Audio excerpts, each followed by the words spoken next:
السلام علیکم، میں ہوں ندیم رحمان ملک۔ آج ہم آپ کو ٹھٹھہ کی تاریخی شاہ جہان مسجد کی طرف لیے چلتے ہیں۔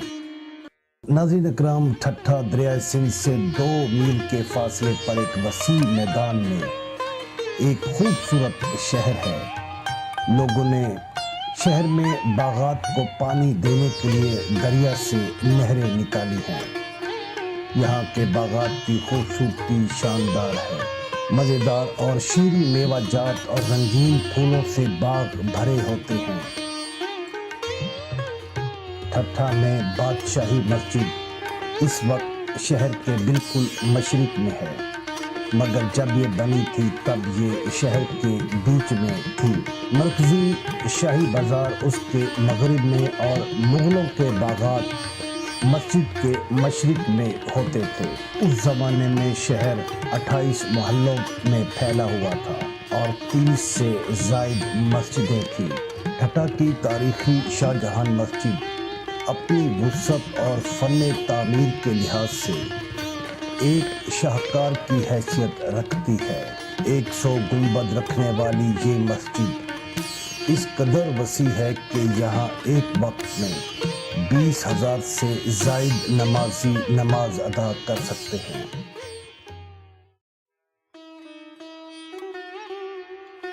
شاہ جہان مسجد فن تعمیر کا عظیم شاہکار ہے۔ مسجد میں چھوٹے بڑے 100 گنبد ہیں۔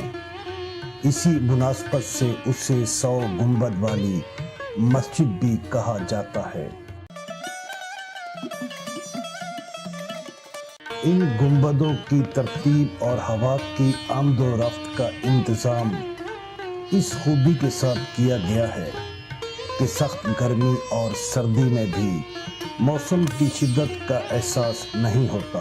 اس وسیع و عریض مسجد کو 1057 ہجری میں شہنشاہ شاہ جہان نے 9 لاکھ شاہ جہانی روپے کی کثیر رقم سے تعمیر کرایا۔ یہاں کیا گیا کاشی کا دلکش کام آنکھوں کو خیرہ کر دیتا ہے۔ مسجد کی دیواروں کو قرآنی آیات سے سجایا گیا ہے۔ سنگ مرمر اور مغلیہ طرز کے نقش و نگار نے مسجد کی خوبصورتی کو مزید نمایاں کر دیا ہے۔ ٹھٹھہ کی یہ خوبصورت مسجد اس انداز میں تعمیر کی گئی ہے کہ اس میں امام کی آواز بغیر کسی سپیکر کے پوری مسجد میں گونجتی ہے۔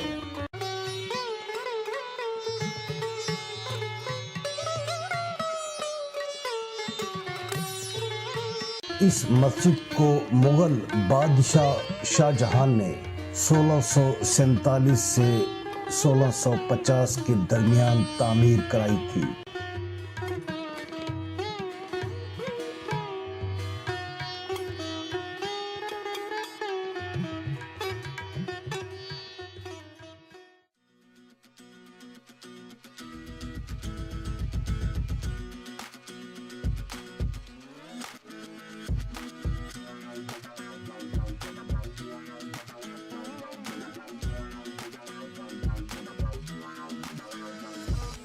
تصور کریں 2-3 صدیاں پہلے جب فجر کے وقت ان مسجدوں سے اذانیں آتی ہوں گی تو کیسا سما بنتا ہوگا۔